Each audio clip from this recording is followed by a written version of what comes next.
요아스의 아들 여룻바알이 돌아가서 자기 집에 거주하였는데 기드온이 아내가 많음으로 그의 몸에서 낳은 아들이 70명이었고 세겜에 있는 그의 첩도 아들을 낳았으므로 그 이름을 아비멜렉이라 하였더라.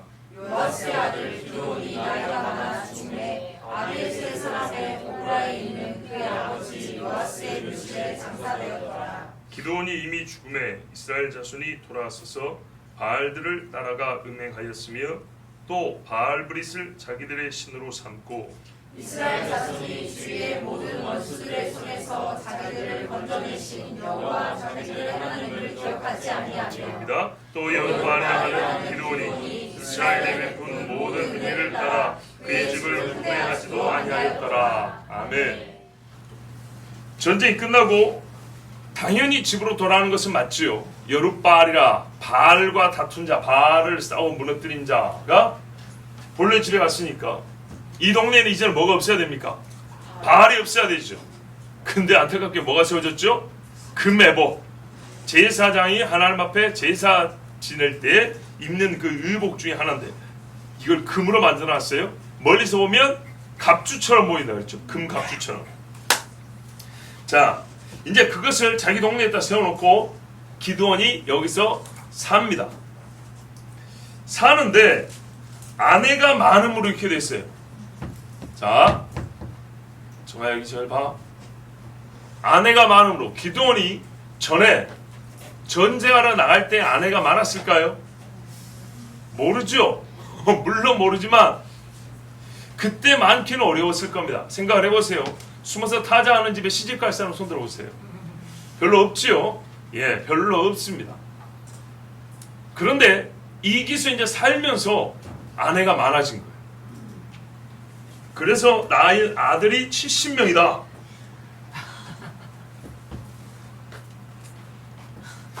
주여. 일부 일체를 안 지킨 죄가 일단 있습니다. 70명은 매우 많은 숫자입니다. 다윗 때 자손도 70명이 안 됩니다. 이 70명이라는 숫자는요, 뭐 완천수 이렇게 생각하면 곤란하고, 또 옛날에 뭐 왕들이 한 70명 나야 왕이다 뭐 이런 이야기 빼더라도요, 기본적으로 기드온이 부자였다는 얘기입니다. 건사를 해야 되거든요. 시집 올 때 지창금도 줘야 되고, 부인하고 함께 살 자식이 없어도 그 많은 부인과 거느리고 살 여력이 있어야 되고, 자식을 옛날에는 그냥 말 그대로 엄청나게 낳는데 낳는 대로 전부 다 먹여 살리려면 기드온이 정말 부자여야 된다는 얘기입니다. 그러면 실제로 기드온은 부자였다는 얘기입니다. 또 평온해야 합니다. 어려우면 자식을 이렇게 많이 낳아 기를 수가 없습니다. 하나님께 40년 동안 평안을 주셨다 했죠? 예, 40년 동안 이 평안을 잘 누리면서 한 짓이 부인만 많이 들고 애들을 이렇게 많이 낳았어요. 그러면은 다른 선한 일을 하면서 아이들을 많이 낳는 건 복이죠. 과연 기드온이 다른 선한 일을 아들만 70명이면 딸은요. 자, 최소한 100명은 됐다고 볼 수 있는 거죠. 요즘 같은 세대는요, 5대가 내려가도 그 후손 100명 되기가 어려워요. 예, 워낙에 적다 보니까. 근데 이거는 한 대가 내려갔더니 100명이에요. 자, 그러면 평온하게 살았고 부유했기 때문에 또 결혼하고 싶다고 되는 것도 아니잖아요. 남의 집에 10번째 부인으로 들어가고 싶은 여자 있으세요? 여사랑 그 여성동님 없으시죠? 아이고 참, 10번째 부인 뭐. 그런데요, 기드온에게 시집 가고 싶은 사람이 있었다는 얘기예요. 적어도 친정 아버지가 기드온에게 시집 보내고 싶은 그런 딸을 둔 아버지가 있었다는 얘기예요. 무슨 말이죠? 기드온의 지위와 신분이 급등했다는 얘기입니다. 자, 경제력과 정치적 영향력이 매우 커졌다는 뜻입니다. 기본적으로 그런 뜻이고요. 그리고 하나님께 주신 평안을 정말 잘 누리고 살았다는 얘기입니다. 그러니까 이 많은 여자들이 시집 올 때 자기가 뭔가 한몫 잡았다는 생각하지 않으면 사실 시집 오기 어려운 그런 상황입니다. 뭐 12번째, 13번째. 자, 이렇게 기드온의 신분과 지위가 높아갔다는 것을 이 사실로부터 알 수가 있는데, 이것은 기드온의 의도와 무관하게 자기는 정말 그러기 싫은데 사람들이 이렇게 높여준 것일까요? 만약에 자기가 높아지는 신분과 이 권세가 많아지는 거를 내가 여차하면 교만해지겠다 이걸 거부할 사람 같으면 부인도 이렇게 많이 안 뒀을 겁니다. 그렇죠? 부인을 많이 두면 반드시 해가 된다는 걸 압니다. 아브라함, 믿음의 조상 아브라함 집만 보더라도 알 수 있기 때문에 자기의 신분이 생각보다 높아진 것을 우려한 사람 같으면 부인도 절대로 이렇게 많이 두지 않습니다. 당대 풍습과 사람들의 기본적인 그런 좀 부정한 사고방식을 생각하더라도 한 두세 명이면 족하지 절대 자기 조상 야곱처럼 4 이상은 안 갑니다. 그런데 진짜 문제는 이겁니다. 세겜에 첩을 두었답니다. 아들을 낳았는데 그 이름이 아비멜렉이라. 참 놀랍고 실망스러운 점이 바로 이겁니다. 여러분, 부인이 많은데 첩을 왜 두죠? 부인은 공식적 합법적으로 유산을 물려줘야 됩니다. 그 자식들은 어쨌든 이 집의 기업을 물읍니다. 얼마씩 나눠 가지든 간에. 첩은요, 말 그대로 법률적 보호 밖에 있습니다. 자식을 낳아도 되고 안 낳아도 되고, 첩은 엄밀히 말하면 인류 역사상 남자들이 첩을 줄 때 엄밀히 말하면 왜 첩을 두냐? 성욕 해소 때문입니다. 자기 보기에 마음에 드는 여자니까 그냥 취한 거지 책임을 지려고 하는 게 아닙니다. 이게 첩입니다. 그러고 보니까 기드온이 지금 어떤 상태인지 딱 보이죠? 요게 중요한 겁니다. 다윗도 첩을 많이 두었더라. 처가 많은 것도 말이 안 되는데 첩이 많다. 솔로몬은 1000명이랍니다. 이거는 정말 어떤 사람도 버텨낼 수가 없는 죄의 욕이고 그냥 미끄러지는 얼음이 경사진 겁니다. 평지 얼음도 아니고 경사진 얼음 위에 서 있는 거와 마찬가지입니다. 자, 첩은 솔직히 말하면 성욕을 채우기 위해서 두는 여인인데 기드온의 삶에 참 부족하고 의심스러운 부분, 신뢰하기 어려운 부분이 많았다고 생각해보면 바로 이 부분이라 우리 이렇게 볼 수 있습니다. 또 하나 문제는 뭐냐? 첩을 둔 지역이 어디입니까? 세겜. 얼마 전에 봤네요. 세겜은 어디입니까? 미디안의 2 왕을 추격할 때 먹을 것 좀 달라 그랬죠. 군인들 지쳐가지고 있으니까. 그럴 때 안 줬죠. 돌아올 때 뭐라 했어요? 세겜성 장로들과 지도자들을 가시와 찔레로 피부를 찢어버렸어요. 아주 크게 형벌을 줬어요. 그러면 사람의 보통의 성정상 서로 얼굴 보기 껄끄럽고 미안해서라도 세겜 지역은 안 가야 정상입니다. 그렇죠? 근데 세겜에 가서 첩질을 했다는 말은 무슨 말이죠? 세겜과 매우 우호적이었거나 아니면 자기 영향 아래 두었거나 눈치를 보고 거리낄 필요가 없는 지역이 되었다는 얘기입니다. 서로 친해서 눈치를 볼 필요가 없거나 아니면 내 영향권 안에 있기 때문에 내가 주력패를 할 수 있기 때문에 누가 아무도 나한테 뭐라 할 사람이 없어요. 그래서 가나안 땅에 자기 고향에 있던 사람이 심심하면 세겜에 가가지고 놀러 가는 거죠. 놀러 가서 거기서 첩 하나 두고 오는 겁니다. 둘 중에 하나입니다. 사사이기 때문에. 일반 사람 같으면은 이런 짓을 해도 크게 잘못은 잘못은 의미 두지 않지만 사사입니다. 사사 중에 첩 두었다는 사사는 나 처음 보네요. 그것도 어디요? 자기가 사람들을 고통스럽게 하고 여차하면 죽이기까지 했던 세겜에 가서 무슨 면목으로 거기서 낯뜨겁게 첩질을 하냐고요. 세겜 사람들이 당신이 사사가 아니냐, 당신이 한때는 하나님의 큰 종이었고 미디안의 2 왕을 추격하면서 우리에게 공인을 했던 사람 아니냐. 그런데 부끄럽게 여기 와서 첩을 두다니. 그런데 이게 부끄럽지 않으면 어떻게 했다고요? 자기의 손아귀에 줘야 합니다. 제가 볼 때는 그렇습니다. 왜? 오브라이든 크메봇을 사람들이 음란하게 생겼단 말입니다. 성경에서 음란하다는 말은 말 그대로 간음입니다. 그것도 어떤 간음이냐? 간통을 얘기하는 겁니다. 결혼한 사람이 다른 배우자하고 나쁜 짓을 할 때 간통이라고 그러죠. 요 간통을 성경에서는 보통 음란하게 숭배한다 할 때의 본뜻은 바로 이겁니다. 그냥 남녀의 성적인 결합을 얘기하는 게 아니라 배우자 있는 사람이 나쁜 짓을 할 때 요거를 음란하게 한다. 가장 음란하다고 요거를 우상숭배할 때 갖다 쓰는 겁니다. 그러면 무슨 말이냐면 오브라 있는 그 메봇을 사람들이 음란하게 섬기더라. 이 말은 하나님 앞에 간통죄 저지른 것과 같은 짓거리를 했다 그 말입니다. 시내산에서 이스라엘과 하나님은 결혼 언약을 맺었습니다. 그러면 이스라엘은 절대로 하나님을 버리면 안 되죠. 그러나 어떻게 했다고요? 바로 말 그대로 음란하여 타국의 우상들 신들을 섬겼어요. 그것을 하나님이 보여준 게 호세아서 말씀이란 말이죠. 이스라엘은 신부인데 신부인 이스라엘이 하나님을 버리고 간통하도록 빌미를 제공하고 그것을 가능케 해준 사람이 누구예요? 기드온이에요. 그런 기드온이기 때문에 세겜에까지 가서 첩지를 할 수 있는 겁니다. 서로 안 맞는 게 아니라 너무 잘 맞죠. 자기 고향에서는 이 백성으로 하나님을 배반하고 간통죄를 저지르게 하고, 자기는 또 하나의 간통죄를 저지르면서 세겜까지 가서 자기 영향권에 있는 사람들에게서 첩을 두고 부끄러운 줄도 모르고 거기서 아들을 낳고 이렇게 살았어요. 그리고 그 아들을 누가 뭐라 했어요? 이리 데리고 왔다가 저리 데리고 왔다가 그러고 살았겠지. 그래서 기드온을 보고 이제 우리는 아는 겁니다. 아, 이 사람이 왕 비슷하게 살았구나. 제가 한참 전에 기드온을 지나치게 비난하는 신학자들을 나무란 적이 있습니다. 그때 제가 그랬습니다. 기드온을 비난할 때가 있다고. 아직은 아니라 그랬죠. 근데 지금 이게 보면 딱 나오잖아요. 증거가 명확하게 나왔을 때, 하나님의 말씀이 분명히 보여줬을 때, 그때 기드온이 잘못되고 이렇게 말해도 충분하다고요. 그때는, 지나간 그때는 하나님 앞에 기드온이 쓰임받고 있을 때예요. 그거를 읽어내기에도 우리에게는 시간이 부족해요.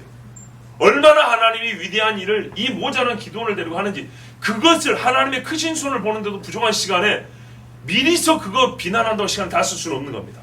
기드온에 의해서 잘못된 것을 찾고 우리가 경계를 얻는 것은 오늘 말씀부터, 아니 지난주 말씀부터 충분하게 얻을 수 있습니다. 자, 이처럼 기드온이 정말 모자란 짓을 했어요. 거기다가 절정은 첩이 낳은 자식인데, 보통은 첩을 둘 때는 사람의 나이가 들 때죠.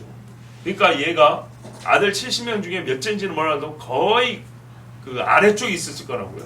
얼마나 이쁘게 키웠겠어요. 그러다 이름을 붙여주기를 아비멜렉이라. 내 아버지는 왕이다. 이렇게 붙여주느니, 나이 먹어서 난 아들 안 그래도 버릇없는데 이름까지 이렇게 높여놓고 네 아버지는 왕이다 이런 식으로 이름을 지어줬으니 얘가 어떤 야망을 가지고 클지 여러분 딱 그림이 나오죠. 예. 보통 이름에 관례적으로 우리가 좋은 뜻을 붙이긴 하지만 아비멜렉이라는 이름은 기드온이 70명의 아들 중에 유일하게 붙여준 거고요. 성경에 보면 아비멜렉은 이방인들이 붙이지 이스라엘 사람들이, 하나님을 경외하는 사람들이 자기 자식한테는 붙여준 일이 없다고 합니다. 이거는 조사해본 사람이 하는 얘기입니다. 이스라엘 사람들 중에 내 아버지는 왕이다, 이렇게 정말 하나님을 경외하는 사람들 중에 이렇게 자식 이름 붙인 사람 한 명도 없었다고 그랬어요. 오히려 여호와는 나의 구원이시다. 여호와만이 나의 하나님이시다. 여호와가 우리의 재판장이시다. 하나님을 높이는 이름으로 하나님의 이름을 그 이름 때 갖다 쓰지. 자기를 높이고 왕이라고 말하는 것은 이방인들이 히브리식 그 언어, 비슷한 언어니까 그 동네 사람들이 하나님을 모르는 사람이 붙이는 이름입니다. 그러니까 기드온이 이 끄트머리 아들쯤 날 때는 마음이 어떻게 해요? 내가 이제 나이 먹어서 못 해봤지만 사람들이 지금 계속 높여주고 있으니까 내 자식 때는 한번 왕을 해도 좋겠다 하는 그런 이상한 생각을 품었을 법하다 그 말입니다. 또 하는 여러 가지 행적을 봤을 때. 자, 세겜에 살았던 이 아들이 항상 세겜에만 있지 않았을 것이고 아버지의 고향인 오브라에도 왔다 갔다 했을 겁니다. 그러다가 금 에봇을 보면 무슨 생각이 있을까요? 하나님의 승리를 기념할까요? 아버지의 업적을 기념할까요? 당연히 아버지를 기념하겠죠. 사람들이 거기 와서 아버지한테 절하지, 왜 우리 집이 부자인 줄 알았더니 와가지고 예물 주는 사람들이 많은 거예요. 뭐 갖다 주는 사람들이 많고. 야, 그리고 저게 뭐냐 했더니 너희 아버지가 젊을 때 이러면서 이렇게 막 얘기해 주니까 이 아들이 얼마나 가슴이 부풀었겠어요. 자, 올무가, 기드온이 자기 집에 놓은 올무가 자기 자신과 자기 집을 조여오고 있습니다. 한참 번창하죠. 요게 올무입니다. 한참 번창한 이게 올무라고. 어떤 신학자는 참 좋은 말을 했어요. 풀이하자면 이런 뜻이에요. 고난과 고통의 때에 하나님 앞에 믿음으로 위대한 일을 행한 사람이 일상의 평안한 때의 시험에서 통과하지 못했다. 평상의 시험을 이기지 못했다. 사실 이게 너무 중요합니다. 어쩌다 한번 번쩍하는 거 말고요. 평상시에 줄기차게 하나님 앞에 경외하는 심정을 가지는 게 훨씬 더 중요한데 이게 안 되는 분들이 너무 많아요. 교회에서 어떤 행사나 어떤 의식이나 사건이 있을 때 또는 국가적인 어떤 위험이 있을 때 민족적인 막 기도 제목 있을 때 앞서 나가가지고 외치는 사람도 있어요. 좋아요. 그래서 그분들을 통해서 유익을 얻습니다. 근데 그 다음에 일상생활에서 전혀 하나님 앞에 그때의 그 경건과 그때의 그 하나님을 신뢰함이 나타나지 않는 거예요. 그러면 더 큰 해악이 됩니다. 요아스의 아들 기드온 나이가 많아 죽었습니다. 자기 아버지 묘실에 묻혔습니다. 어떤 분들은 왕족의 묘라 하는데 그렇지는 않습니다. 아버지의 묘에 묻히는 것은 아브라함, 이삭, 야곱도 다 그랬기 때문에 이거는 뭐 관습상 그렇다고 볼 수 있습니다. 그런데 이제 올무가 얼만큼 옥죄어 오는지 기드온이 죽음에 이스라엘 자손이 돌이켜라는 말은 성경에서 항상 완전하게 180도 등을 돌려버리는 겁니다. 너희가 돌이켜 여호와께로 오라. 그죠? 거꾸로 여호와께로부터 돌이켜 이방으로 갔다. 방향이 다르고 돌이킴의 그 말 뜻의 정도는 똑같습니다. 완벽하게 뒤돌아서 버린 겁니다. 이스라엘 백성이 완벽하게 뒤돌아서서 누구를 섬겼다고요? 바알들을 음란하기 위하였대요. 와, 그 메봇을 음란하기 위하더니 기드온이 죽으니까 이제 바알들에게로 옮겨버렸네요. 그러니까 그겁니다. 모양이 다를지 모르지만 우리 사람들이 섬기는 우상들은 결국에 다 한쪽으로 귀결되게 돼 있어요. 기드온이 죽더니 이스라엘 백성이 그 메봇을 음란하기 위하여 그 메봇에게 제물을 바치고 그 메봇을 여호와로 믿고 섬기더라. 금송아지를 하나님이라 부른 것처럼 그 메봇을 하나님으로 부르다 이렇게 말하지 않고 바알들을 음란하게 섬겼대요. 그 메봇을 섬기던 그게 실상 그 메봇 뒤에 누가 있었다고요? 바알이 있었다는 거예요. 그래서 이제 이런 껍데기 필요 없어 하고 속으로 쑥 들어간 거예요. 바알이여 바알이여 아예 이렇게 대놓고 불러버린 겁니다. 자, 여기서 바알에 대해서 우리 한번 생각해 보겠습니다. 여러분, 이스라엘 사람들이 하나님을 섬기다가 귀신을 섬기는 대로 마음을 돌이키면 맨날 바알이라 합니다. 그렇죠? 지겹도록 듣는 소리가 바알입니다. 바알. 도대체 바알이 누굽니까? 가나안의 주신이라고 하는데 그러니까 가나안에 들어와 살다 보니까 가나안 사람들이 섬기던 신으로 섬기는 신을 바꾸는 게 이상하지 않다. 뭐 그런 건가요? 그렇게 보기 어려운 게 가나안 족속들 거의 다 죽었습니다. 그리고 말이죠. 가나안이 내 손에 죽었는데 왜 그 약해 빠진 민족이 섬기던 신을 섬깁니까? 옛날에 일본이 왜 자기들이 섬기는 귀신을 섬기라고 강요를 했습니까? 자기들이 승리자니까. 그렇죠? 근데 이스라엘 입장에서는 자기들이 정복자인데 맨날 가나안 가면 뭐예요? 바알을 숭배했대. 바알. 일단 이 자체가 의아하고 진짜 궁금한 거는 그렇게 섬길 귀신이 없었을까? 뭐 다른 귀신도 안 섬겼다는 건 아닌데 맨날 가운데는 일본은 누구예요? 바알이에요. 그래서 이참에 우리가 바알 한번 조금 연구를 해보자. 왜 바알인가? 이 이야기를 여러분에게 복잡하게 하면은 힘드실 것 같아서 제가 연구 결과만 말씀드릴게요. 오늘 우리 본문에 보면 바알들이라고 돼 있죠. 바알도 한 놈이 아니네요. 그렇죠? 자, 왜 바알들이라고 부르냐? 제가 여러분에게 이거를 설명하기 위해서라도 바알을 한번 꼭 짚고 넘어가겠다고 생각하게 된 겁니다. 간단한 말씀드리면 이렇습니다. 우리가 바알은 성경에서 부른 이름이고 여러 언어들이 이 동일한 귀신을 다른 이름으로 부릅니다. 그리스에서는 이 바알을 자기들의 발음으로 벨루스라고 부릅니다. 예. 그리고 가나안 지역이나 동방 갈대아, 옛날에 그러니까는 갈대아나 하면 바벨론 지역 있죠. 여기서는 바알 또는 벨 이렇게 부릅니다. 아시겠죠? 자, 그런데 뜻이 무슨 말이냐 하면 이 이름의 뜻이 주 또는 혼동케 하는 자 이런 뜻입니다. 아시겠죠? 뭐라고요? 바알은 주라는 뜻이고 벨은 혼동케 하는 자라는 말입니다. 그래서 바벨 하면 무슨 말이죠? 혼동케 하는 자를 주로 섬기는 사람들이에요. 세상을 혼돈하게 만든 그를 주님이라고 섬기는 사람들이에요. 아시겠죠? 그럼 누구죠? 이 사람이? 니므롯이죠. 우리가 아는 니므롯이라고. 근데 이 니므롯을 부를 때 뒤에 바알이라고 하고 벨이라고 하는데 이제 이 니므롯 오기 전에 니므롯의 아버지가 쿠스입니다. 쿠스. 그렇죠? 이 쿠스가 원래는 바알이라고 불리고 벨이라고 불렸던 사람입니다. 원래는 쿠스가. 쉽게 말하면 쿠스가 옛날 바벨론의 기초를 쌓았고요. 이 사람이 천재입니다. 기초를 쌓았고 세력을 확장한 자가 그의 아들 니므롯입니다. 쿠스는 머리가 좋고 니므롯은 힘이 좋고 이리해서 쿠스가 지략을 펴서 사람들을 끌어모으고 건축물을 만들 수 있는 수학의 천재입니다.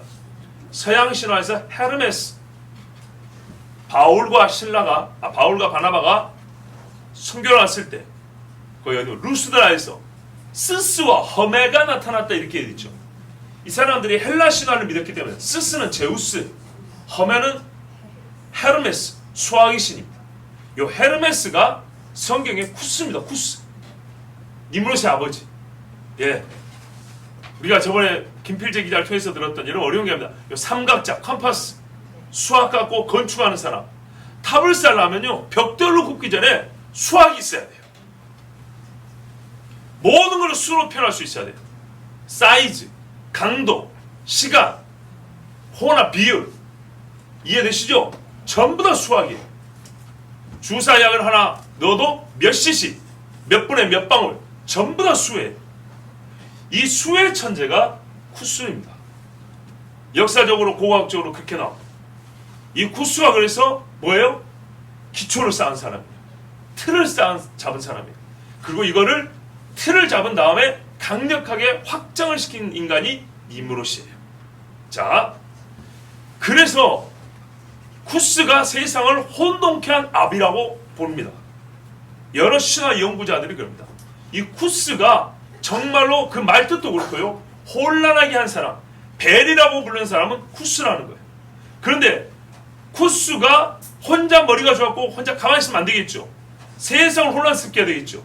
혼란스럽게 한 게 아니라 세상을 지배해야 되죠. 그러면 그 아들이 아버지가 쌓은 그 지혜, 그 지식을 가지고 이제 펼쳐나가죠. 그래서 아비와 아들이 둘 다 세상을 혼란스럽게 하고 세상을 나눠버린 사람들.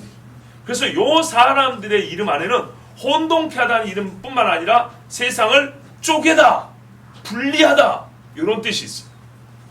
예레미야 50장 2절에 보면 너희는 열방중에 광고하라, 공포하라, 길을 세우라, 숨김이 없이 공포하여 이르라. 바벨론이 함락되고, 바벨론을 무너뜨릴 때 하나님이 이렇게 예언했어요. 바벨론이 함락되고 벨이 수치를 당하며, 바벨론의 아비가 벨, 쿠스, 기초를 쌓은 자, 그러니까 수치를 당하는 거예요. 근데 뭐라 그랬냐? 벨이 수치를 당했지만 원문에 따르면 벨이 아까 혼돈이라고 했죠. 혼돈케 하는 자가 혼동에 이를 것이며, 원문은 그런 말이에요. 세상을 소란스럽게 했던, 어지럽게 한 그를 내가 어지럽게 만들어버릴 거다, 이런 말이에요. 또 하나 그 다음에 무로닥이 부스러지며, 바벨론에 숨기는 자, 에윌 무로닥, 왕의 이름도 있죠. 나중에 보면 무로닥, 메레드, 반역하다는 뜻이에요. 그 다음에 다크가 붙어가지고 바로 그 반역자 이런 말이에요. 무로닥, 바로 그 반역자. 이게 무슨 말입니까? 바벨론이 함락됐는데 이 바벨론을 세웠던 혼돈케 하는 그 자를 내가 혼돈케 할 것이며, 바로 그 반역자를 어떻게 한다고요? 내가 부스러뜨려 버릴 것이다. 이게 하나님의 말씀. 자, 결론을 말씀드리면 본문의 바알들은 쿠스와 니므롯을 일컫는 말입니다. 쿠스가 바알이라고 숭배됐습니다. 그리고 그 아들 니므롯이 쿠스의 힘을 가지고 실제로 실행하는 자로서 또 역시 바알이라고 여겨졌습니다. 그래서 바알들 하면 구스와 니므롯을 말합니다. 그러면 이 두 사람이 어떤 사람들입니까? 온 세상의 사람들의 마음을 끌어모아 하나님을 반역해 한 그 반역자들이죠. 마귀 입장에서는 이만한 쓸만한 인간들이 없어요. 이 정도로 소위 화신이죠. 화신. 마육신적인 인물들이에요. 그래서 마귀가 자기를 숭배하게 할 때 대리자로 내오는 사람들은 누구예요? 항상 니므롯. 그리고 그 니므롯을 신격화한 바알. 그래서 이스라엘이 하나님을 떠날 때는 여러 잡신이 있지만 여러 잡신 중에 주신이라고 하는 바알로 가는 거예요. 무조건 바알부터 가는 거예요. 그리고 여러 잡신들이 함께 섬겨지는 겁니다. 바알 옆에는 누가 있냐? 아세라가 있죠. 아스다롯, 아스타로테, 따로테. 성을 두르다는. 아스타롯은 무슨 말이냐면 성을 쌓은 여자, 탑의 여자인 말이에요. 다니엘서 11장 38절 보면 요새 신이라는 말이 있어요. 요새 신. The God of fortresses. 여러 산성이 있죠. 성체의 신이라는 거예요. 그 성체의 신이 누구냐면 성을 쌓은 자로서 신격화된 인간을 말하는 거예요. 이게 바로 니므롯이죠. 근데 아스타롯은 역시 성을 쌓은 여신 이렇게 불려집니다. 서양신에서 아르테미스, 에베소에 아데미오, 다이아나. 요 세 개의 주신격으로는 여자 신이 있어요. 여신들이 전부 다 성경의 이 아세라입니다. 그러니까 무슨 말이에요? 성을 쌓은 주신인 바알, 곧 니므롯과 구스, 그리고 이 니므롯의 부인인 세미라미스가 여신 아세라가 돼서 성을 쌓은 그 반역의 부부가 가나안, 동방에서 가나안을 거쳐 저 지중을 거쳐 유럽으로, 아프리카를 거쳐 다시 유럽으로 올라가는 요 이야기를 저번에 한번 드렸어요. 그래서 이스라엘 사람들은 자기들이 점령한 지역의 신인데도 불구하고 왜 자꾸 바알로 돌아가고 바알로 돌아가냐 하면 마귀가 이스라엘 사람들을 하나님에게서 배역하게 하고 배도하게 할 때 쓰는 자기 대리자가 뭐냐면 바알이기 때문이에요. 사람을 하면 대리자가 니므롯이고 요 니므롯을 신격화한 게 바알이기 때문에 니므롯의 부인인 세미라미스를 신격화한 게 아세라기 때문에 마귀 입장에서는 한마디로 말하면 바알을 숭배하면 바로 마귀를 숭배하는 거예요. 무슨 잡신을 거치지 않고 그냥 다이렉트로 마귀를 숭배하고 매한가진 거예요. 하나님을 대적한 바로 그 자리로 서게 되는 거예요. 그래서 항상 이스라엘이 하나님을 떠났다면 어디로 가요? 바알로 가는 거예요. 바알부터. 그 다음에 여신을 숭배하고, 그래서 예레미야서에 보면은 집집마다 하늘의 신을 숭배하며 여신상이 가득가득하다 그랬어요. 자, 그 하늘의 여신. 그런데 지금 로마 카톨릭이 어떻게 해요? 마리아를 하늘의 여신으로 만들었어요. 이건 여러분 음모론 아닙니다. 저를 그렇게 싸구려 음모론자로 취급하지 마세요. 저에게는 카톨릭 대학교 또는 분도 출판사 비롯한 카톨릭계 출판사에서 나온 책들이 많이 있습니다. 논문집이라든지 카톨릭 학자들이 쓴 책입니다. 거기에다 나온 이야기입니다. 궁금하시면 보여드릴게요. 공적으로 카톨릭 신학생들 가르치는 교재입니다. 마리아의 왕이 등극시, 하늘의 여왕, 무슨 대관식 이런 써진 책들입니다. 그리고 그것을 마리아 성모 승천했다고 마리아가 하늘의 여왕이 된 날이라고 삼은 날이 8월 15일입니다. 그래서 한 10년쯤 전인가 10년 안 됐죠. 교황이 와가지고 대전 월드컵 경기장에서인가 뭐 마리아 어떤 무슨 미사 있죠? 바로 그겁니다. 이 땅에 와가지고 마리아한테 왕관 씌워지는 미사 지놓고 한 겁니다. 이 나라 중심에서. 자, 그리고 다음에 뭐 바알 브릿 이렇게 되어 있습니다. 브릿은 히브리 말로 언약 그 말입니다. 예. 그러면 바알 브릿이니까 뭐죠? 바알, 언약의 바알. 주라 그랬죠, 바알이. 언약의 주. 이렇게 되는 겁니다. 바알들을 섬기는데 바알을 뭐라고요? 언약의 주라고 하는 거예요. 와, 정말 이거 우리 믿는 사람 입장에서 진짜 머리가 돌아버릴 이야기죠. 언약이라는 말은 오직 하나님께만 붙일 수 있는 이야기입니다. 언약의 주라고 바알을 이렇게 불렀어요. 그럼 무슨 말입니까? 우리는 이런 이야기를 많이 들어봅니다. TV 무슨 프로그램 같은 데서도 기독교는 고대 여러 종교들의 모방이다. 비슷하다.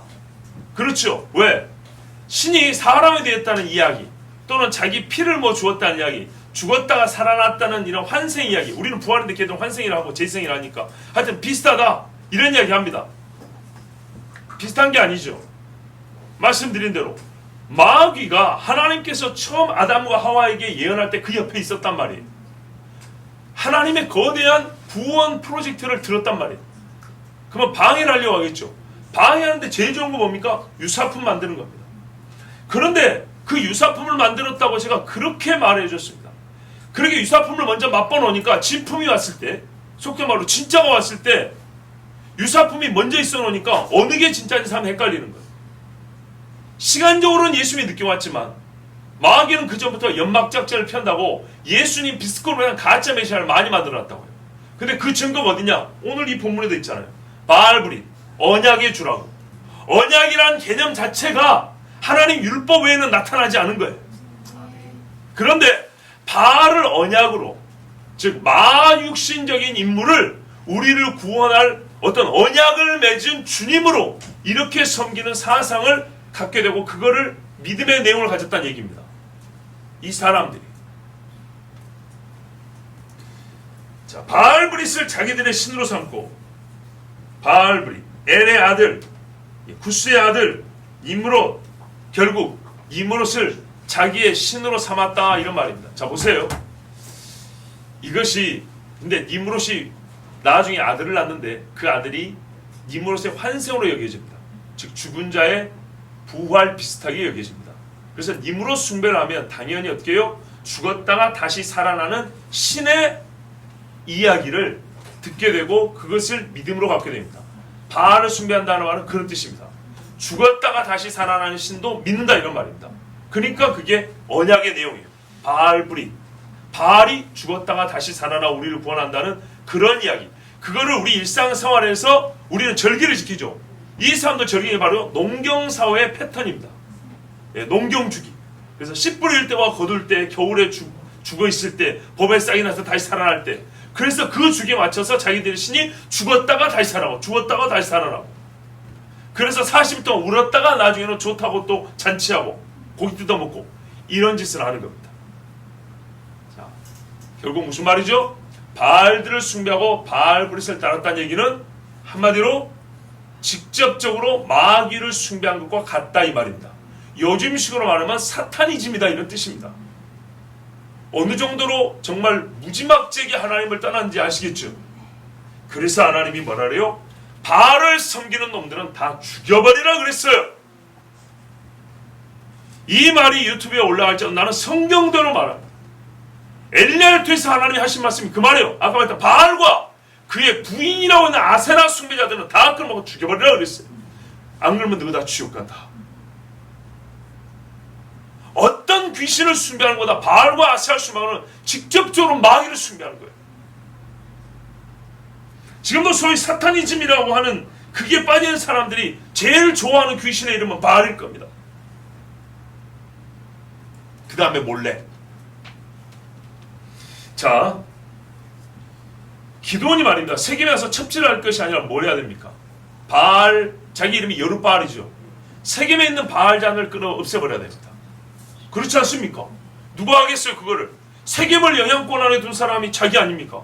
그러면 자기 이름만 따라 가서 세겜에 있는 바알 제단을 싹 쓸어버리고 여기다가 하나님의 성소를 세우자. 뭐 이 정도는 돼야 기도는 아닙니까? 그런데 거기서 첩질하니 그 누가 거기서 바알 숭배를 안 하겠습니까? 거기다가 세겜은 이스라엘을 완전하게 정복하지 못한 동네 가지고 가나안 사람과 이스라엘 사람이 섞여 살았어요. 그러니까 여기서 나온 바알 숭배 사상이 가나안으로 확 덮어져 나가는 거예요. 누구 때문에? 기도원 때문에. 기도원이 세겜 와가지고 가나안 사람하고 기기닥거리면서 첩질하고 있으니 말하자면 가나안, 세겜에 사는 가나안 여자를 첩으로 뒀다는 얘기입니다. 그것이 바알 숭배 사상이 이스라엘 사람들 속에 싹 스며드는 것은 당연한 이야기죠.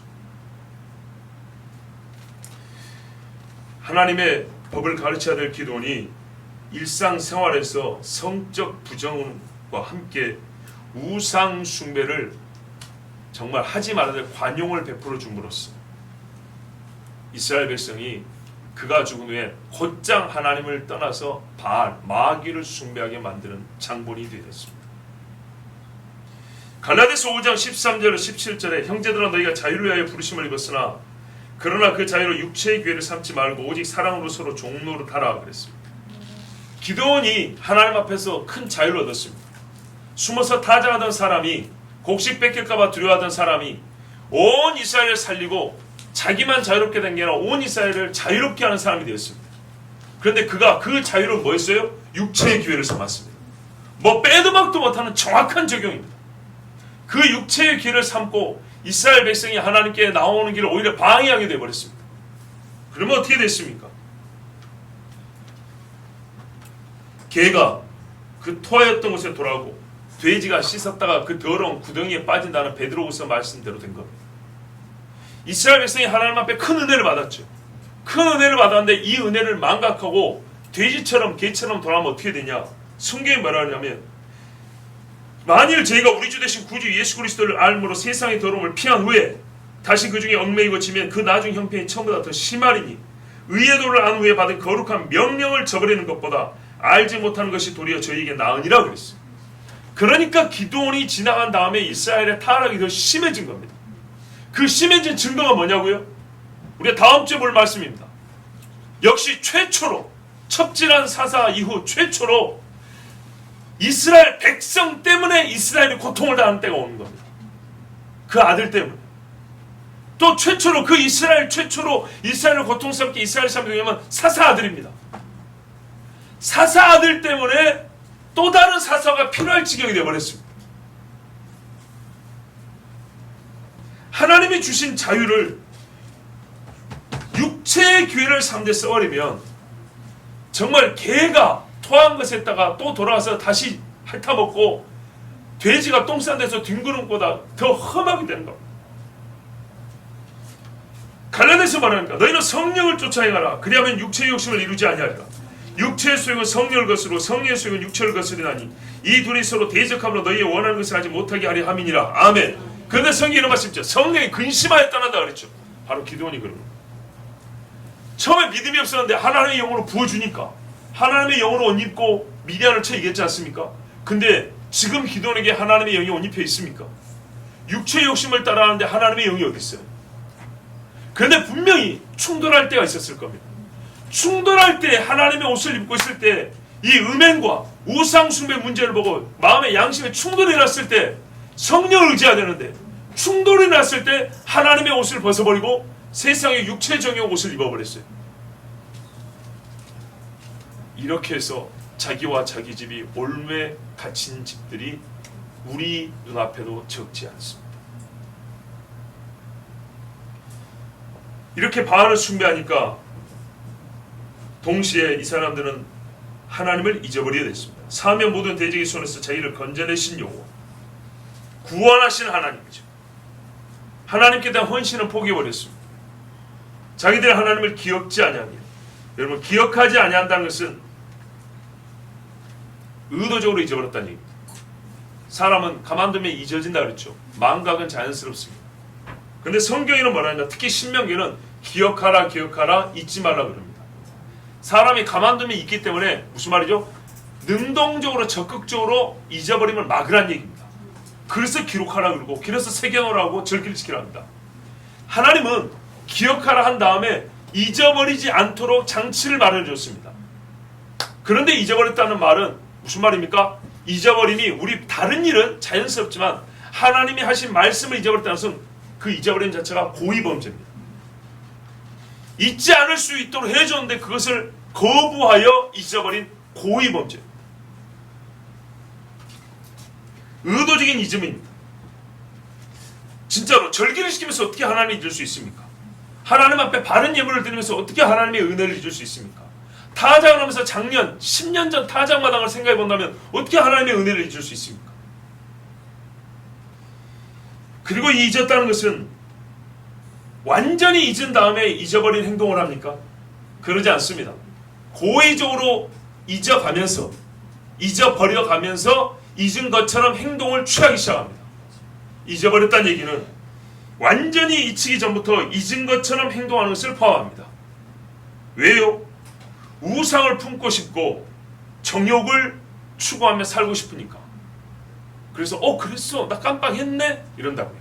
아니죠. 자, 두 가지 기억하세요. 성경에서 하나님을 잊었다는 것은 그 자체가 고의범죄입니다.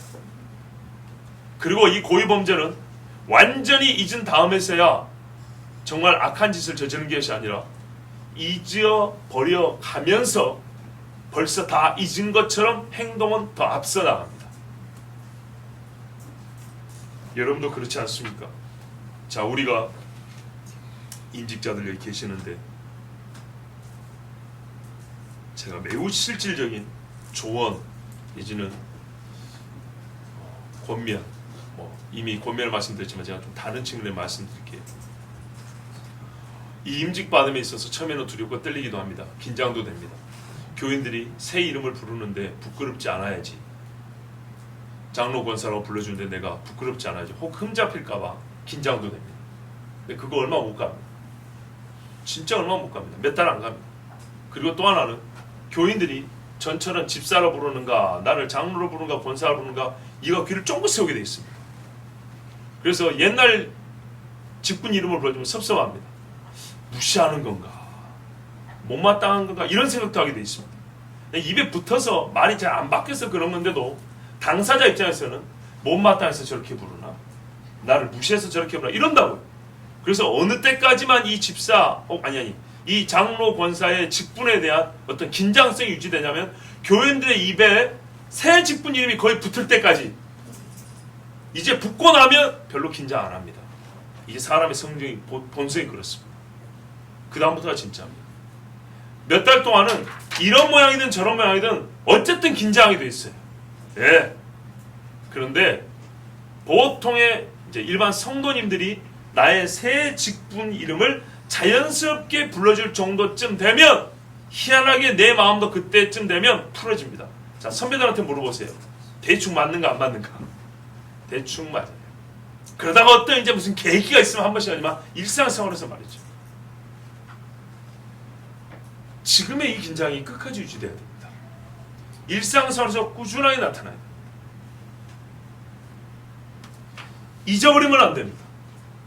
하나님 앞에 서약하고 성도들 앞에서 약속하고 안수받았던 것을 기억해야 합니다.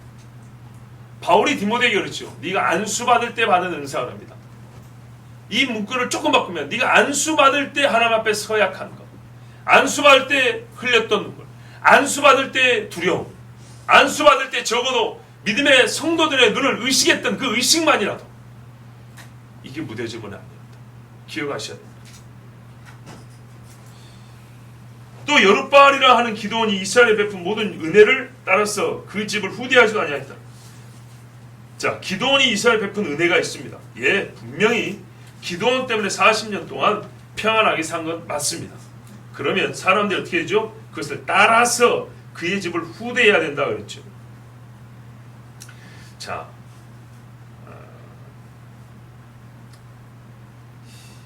이 말은 기드온이 40년 동안 사사로 있으면서 이스라엘이 기드온 덕에 평온하게 살았지만 기드온이 40년 동안 그렇게 사사 노릇을 잘했다는 것은 아니라는 뜻입니다.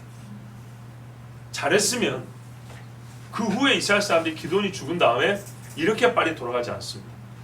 그리고 그 집에 대한 은혜를 이렇게 빨리 잊지도 않습니다. 생활에서 감사를 잃어버리게 만들었기 때문에, 기드온 자신이 하나님께 감사하는 삶을 빨리 잃어버렸기 때문에 다른 사람들도 기도를 통해서 감사하는 법을 배우지는 못했습니다. 우리는 분명히 하나님께 감사하면서 하나님이 쓰시사 우리에게 은혜의 방편이 된 사람들에게도 감사를 표할 줄 알아야 됩니다. 그건 분명히 맞는 말입니다. 그런데 기드온과 그의 집에 감사를 표하지 않았다는 것은 이스라엘 사람들이 참 못되기도 했지만 기드온이 이 사람들이 이미 바알을 숭배한 대로 끌어가 버렸기 때문에 본인이 하나님을 멸시하는 삶으로 점점 이렇게 다운이 되었기 때문에 그 사람에게는 더 이상의 바쳐질 존경도 존중도 없었던 거예요. 이래서 기드온도 잘못이요 백성도 잘못이요. 40년 동안 금 에봇을 섬기에 방치하여 기드온 사후 즉시로 숨겨뒀던 바알 숭배의 본심이 드러나게 되었습니다. 그래서 은혜니 뭐니를 생각할 겨를이 없습니다. 기드온을 생각하면 하나님 생각하게 되잖아요. 그러니 이스라엘 백성은 하나님께도 감사치 않냐고 기드온이 자기들을 베풀어 준 것도 생각지 않았습니다. 자, 이 다음에는 기드온 후에 자민족끼리 내분과 싸움으로 고통을 겪는 이야기가 나옵니다. 사사기 맨 끝부분에 가면 또 그런 이야기 나오죠. 예, 보십시오. 이 아들 아비멜렉 때문에 내전이 있고요. 삼손은 형제들 직접 때리진 않았지만 형제들 손에 붙잡혀 유다족 속의 손에 붙잡혀가지고 블레셋에게 넘겨줍니다. 그 다음에 나중에 저기 가면은 맨 뒤에 가면 베냐민 지파하고 다른 형제들하고 싸우죠. 이런 이야기들, 이런 것들을 보면 정말로 기드온 때문에 또는 기드온 이후로 급격하게 이스라엘 백성들이 영적으로 확 수준이 떨어진 것을, 정말 저질이 된 걸 알 수가 있습니다. 여러분, 기드온이 위대한 일을 했어요.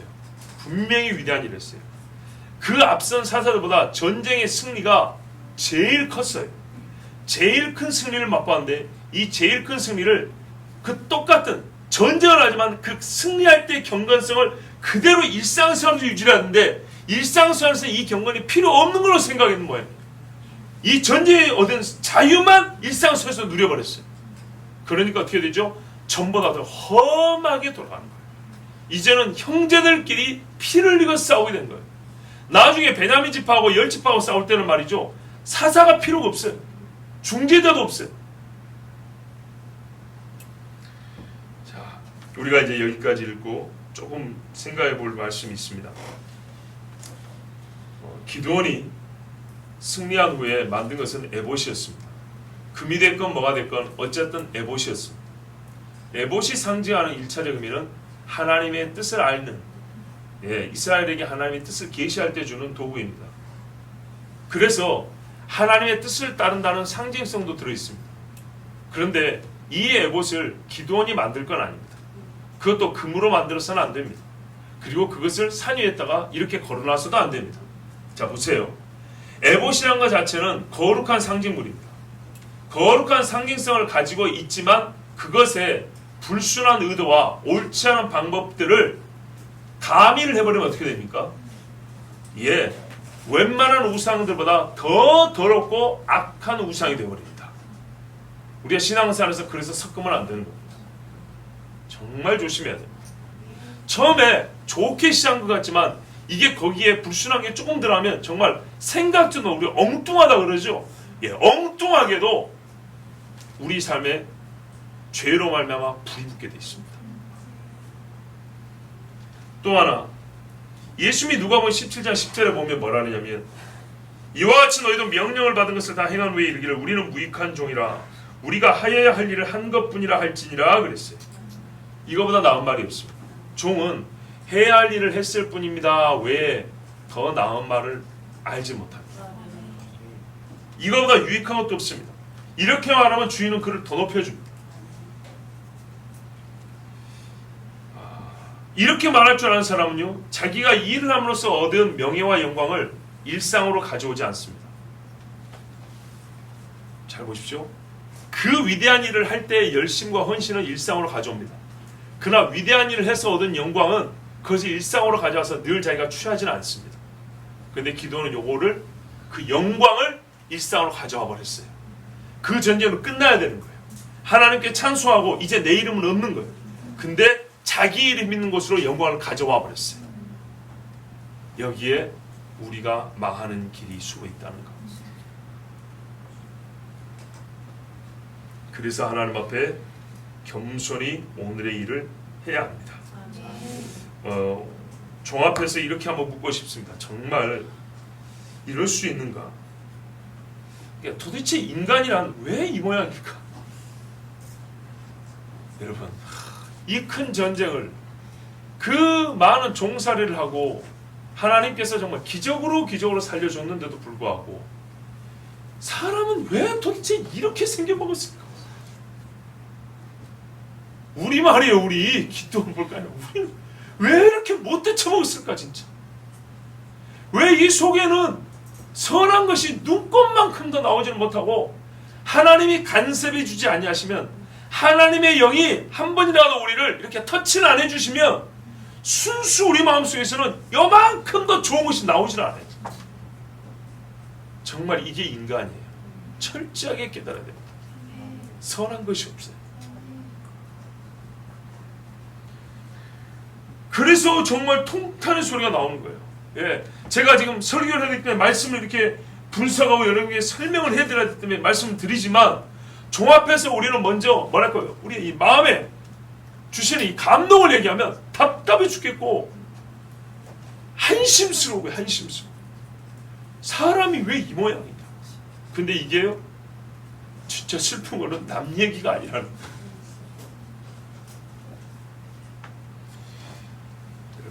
왜 우리는 끊임없이 스스로 왕이 되고자 할까요?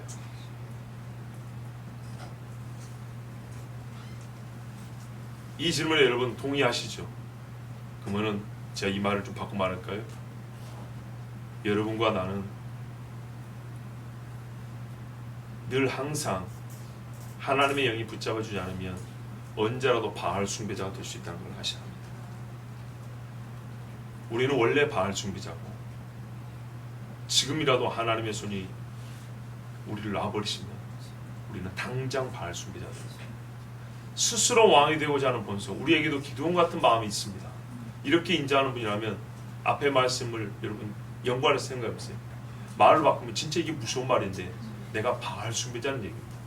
근데 우리 동네는 바알상도 없고 바알 재단도 없고 우리는 바알이 뭔지 종교적으로 신학적으로 잘 알지 못하는데 그건 몰라도 상관없어요. 실제적 의미에서 우리가 하나님 앞에 내 이름을 높이고 내가 왕이 되고자 하는 마음이 있다면 나는 바알 숭배자일 것 같아요. 이건 바알이 주는 마음입니다. 이게 니무롯의 마음입니다. 이거 마귀의 마음입니다. 그 매번 치워버리십시오. 불에 녹여서 차라리 땅에 부어버리십시오. 그러면 여호와 하나님께서 우리에게 더 빛나는 이름을 줍니다. 하나님께서 우리에게 위대한 승리를 주셨습니까? 그러면 그 자리에서 나온 영광은 그 자리에서 다 하나님께 드리시고 우리가 일상으로 가져야 될 것은 그 헌신의 자리에서 하나님께 보였던 충성, 겸손 그것만 일상으로 가져오십시오. 그러면 일상에서 정말 그 한 번의 대사가 아니라 죽을 때까지 평생 믿음의 싸움에서 승리할 수 있습니다. 진짜 하나님께 영광 돌릴 수 있습니다.